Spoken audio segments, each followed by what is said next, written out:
Estamos a esta hora ya en contacto con nuestro primer invitado de la jornada. Se trata del senador de la Democracia Cristiana, Francisco Buenchumilla, a quien le damos la bienvenida. Senador, ¿cómo le va? Muy buenos días. Gracias por estar nuevamente acá en la radio. Un gusto saludarlo, buenos días. Sí, no, el gusto es nuestro, senador, y con ganas de conversar con usted ya más en frío respecto de lo que ocurrió este domingo con el plebiscito y el escenario también que se abre en materia política para nuestro país a partir de estos resultados. Y le quería preguntar en primer lugar respecto de algo que comentábamos con Juanita más temprano y que nos llama bastante la atención respecto de cómo ha reaccionado la derecha a estos resultados, porque si comparamos la reacción que hubo cuando se produjo el plebiscito del año 2022, donde el discurso de este sector apuntaba a que era un triunfo, que rechazaba un proyecto refundacional, que apoyaba las ideas de su sector, al ver los resultados de este domingo no se hace el mismo análisis, no se hace la misma crítica y al contrario, acá todos los que perdieron fue la clase política en general y no el proyecto político de un sector, que fue básicamente el que puso el Partido Republicano junto con Chile Vamos sobre la mesa. ¿Cómo lo ve usted? Mira, yo creo que en un primer momento político en el país hubo una inmensa mayoría, creo que fue cerca del 80%, que se pronunció por cambiar la constitución de Pinochet. Y para cambiar esa constitución hemos tenido dos procesos constitucionales. Y yo creo que la gente rechazó ambos modelos de reemplazo de la constitución del 80. La gente no ratificó la constitución del 80, la gente lo que hizo fue rechazar ambos modelos que se le presentaron para reemplazar la constitución del 80.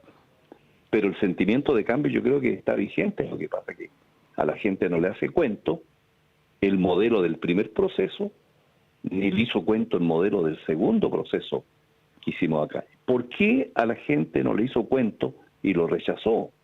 Yo creo que porque la gente sintió que el primer modelo y el segundo modelo respondían a una visión de una mayoría circunstancial, pero que no respondía a la inmensa mayoría del país.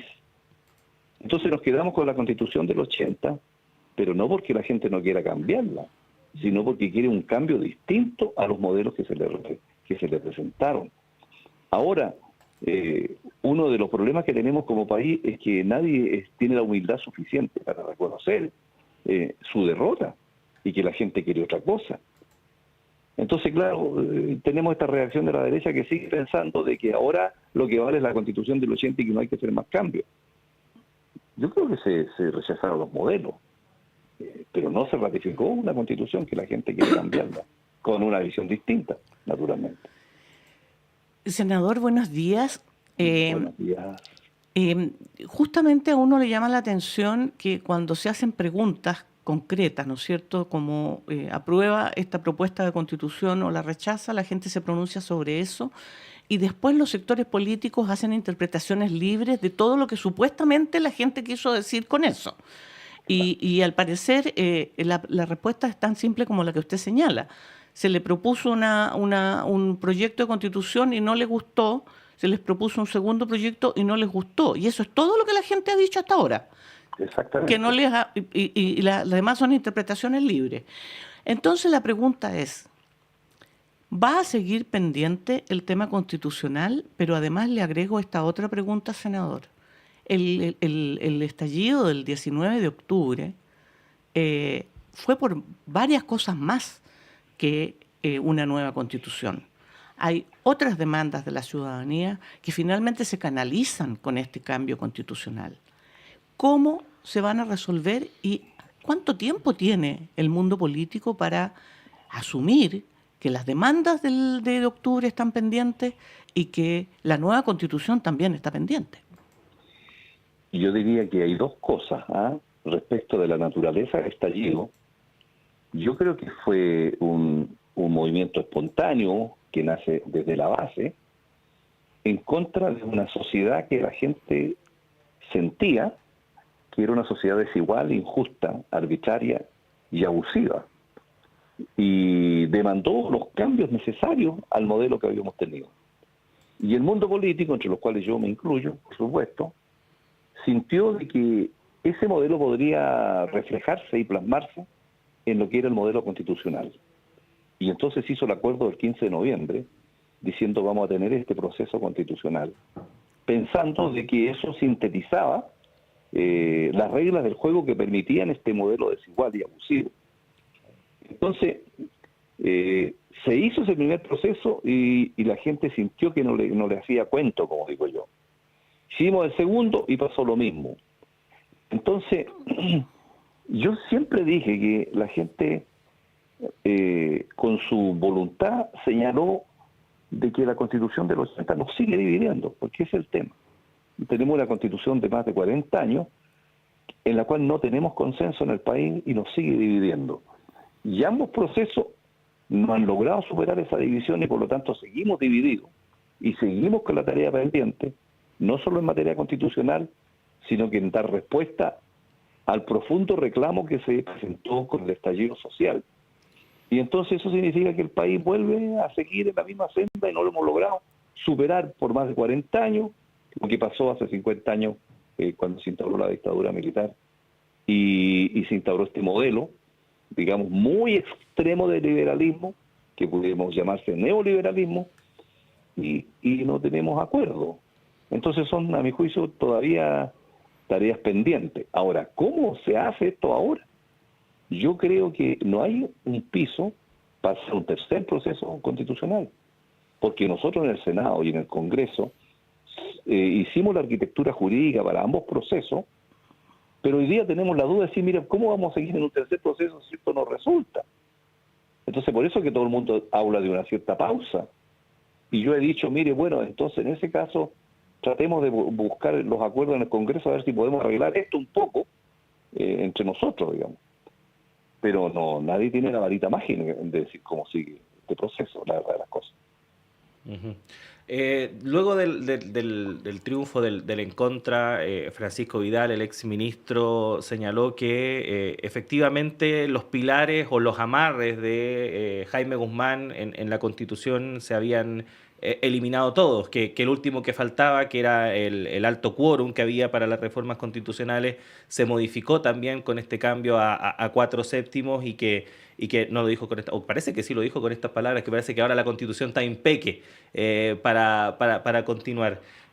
¿Considera que efectivamente la Constitución, tal cual como está, ya está habilitada como para generar estos cambios que supuestamente era el propósito también de todo este proceso constitucional, tener una Constitución que sea habilitante de los cambios que requiere nuestra sociedad para atender las demandas que pide la ciudadanía? Yo creo que se hicieron cambios en los amarres que había en la primitiva, digamos, el primitivo modelo de la Constitución del 80, como era el sistema binominal, los altos quórum, el Consejo de Seguridad Nacional, el sistema binominal. Bueno, esos cambios se hicieron, pero lo central de la Constitución, del modelo socioeconómico, está en el tipo de economía y el rol del mercado y el rol del Estado subsidiario que sigue vigente, porque lo que tenemos en eso es que tenemos un Estado y una sociedad de mercado. Entonces, ¿cómo implantamos un Estado democrático y social de derecho que permita que algunos bienes sociales no entren al mercado, como es la educación, la salud, la previsión, la vivienda, el medio ambiente? Eso está pendiente, eso no ha logrado, digamos, resolverse, porque la derecha sigue pensando que todo tiene que ir al mercado. Y entonces ahora en este segundo modelo se hizo algo cosmético. Y lo que nosotros demandamos era efectivamente un modelo más socialdemócrata, en virtud del cual ciertos bienes sociales quedaran al margen y el Estado pudiera tener un rol participativo. No es que se diga, mire, el mercado desaparece, no, sigue funcionando la economía en todos los márgenes, pero hay ciertos bienes sociales, digamos, que tienen que tener un tratamiento distinto. Eso sigue vigente en la Constitución del 80. Ese es el núcleo central del neoliberalismo de esta Constitución. Y por lo tanto, eso es lo que nos sigue dividiendo. Podría yo señalarle también algunos ajustes, por ejemplo, en el Tribunal Constitucional, respecto del control preventivo. Control preventivo, sí. Que eso sigue vigente. Entonces, no está impeque, no comparto en ese caso la visión de Francisco Vidal. Senador, usted acaba de mencionar hay cambios a la generación, ¿no es cierto?, y a las atribuciones del Tribunal Constitucional.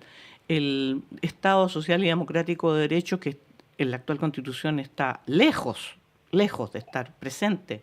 El sistema político también se dice que es otro tema pendiente.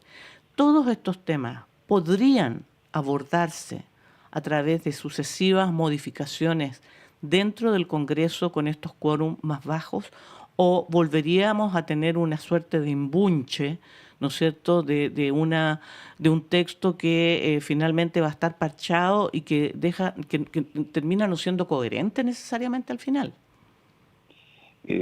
Claro, eso es una posibilidad de que se hagan reformas parciales. Lo que pasa es que en el Senado, a despecho de muchas críticas, todos los acuerdos que posibilitaron estos procesos se lograron en el Senado, naturalmente con participación de la Cámara también. Y lo mismo pasó cuando hicimos una declaración con motivo de los 50 años del golpe, donde también logramos consensuar en el Senado una declaración que fue firmada por todos. Entonces acá tal vez podríamos hacer estas reformas parciales que significarían, digamos, sacar esos temas más sensibles y más críticos. Ahora, ¿en qué medida? No lo sabemos, porque ahora mismo hay sectores de derecha que están planteando reformas constitucionales para volver a subir los quórum. Sí, el senador Juan Castro, de hecho. Claro, exactamente, y a lo mejor con la venia de también, a lo mejor de otros. Así es. Entonces, es que hay varios temas importantes que parece que preocupan al sector por el tema de los quórum.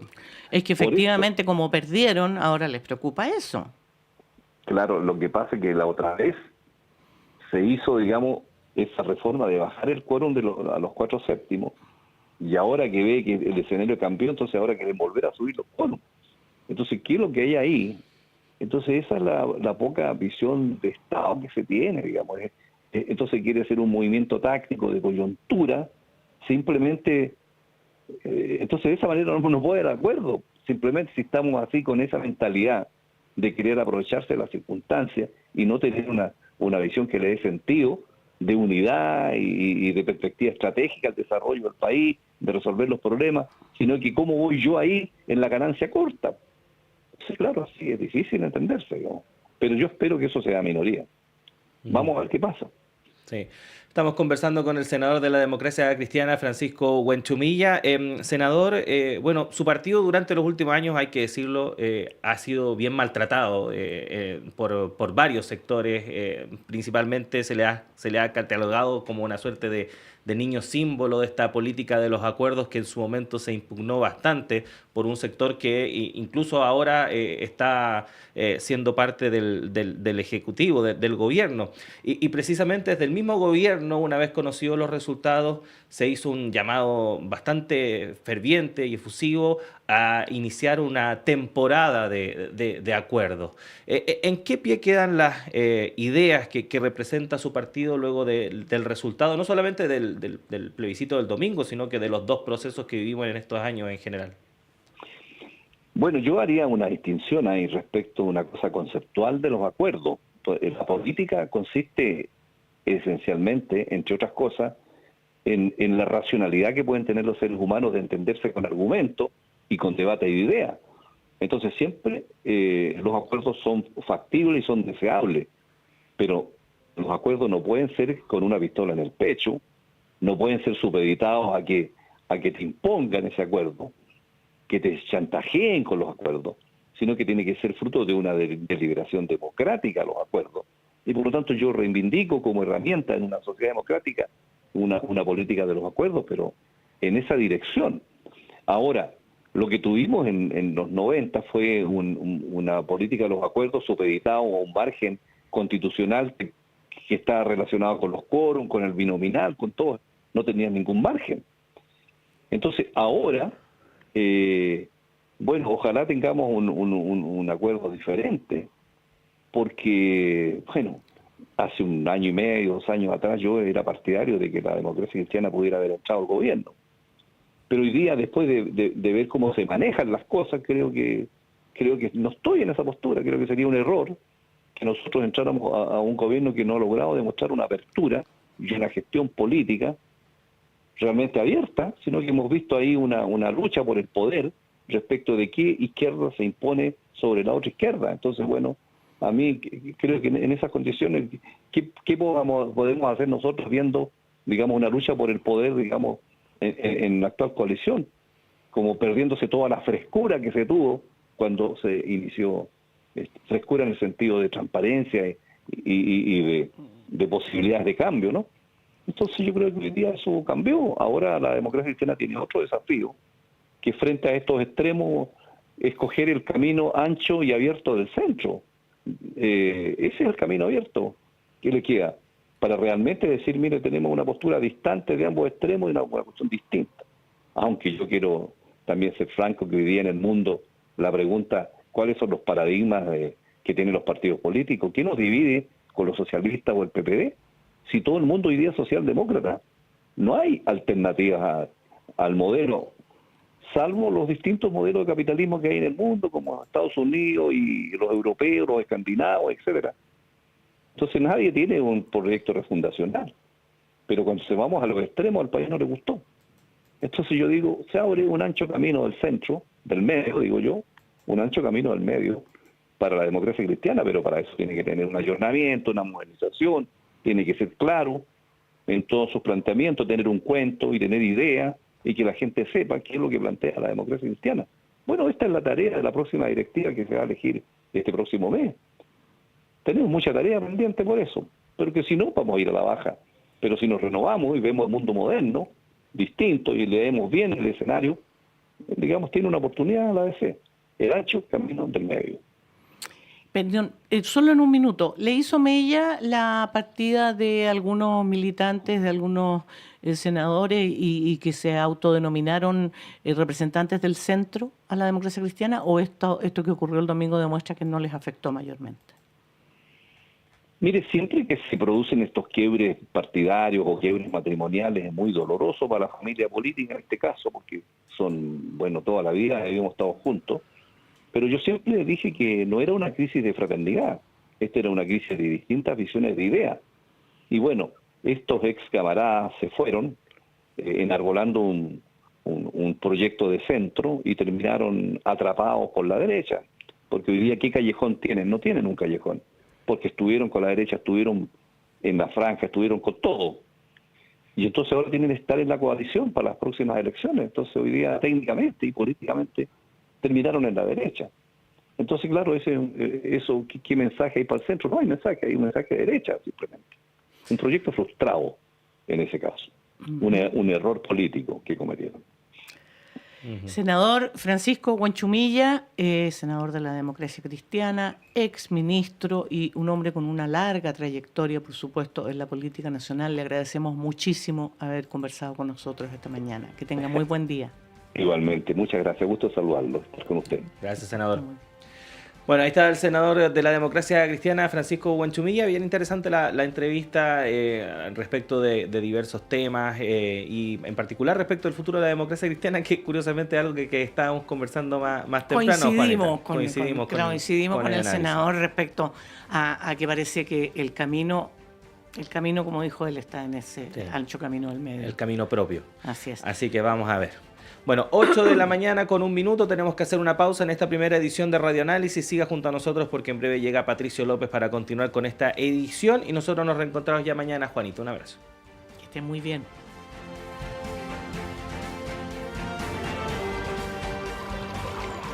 Aguas Trayén o Cascada en Mapudungún es la mejor agua purificada con tecnología de última generación. Para más información,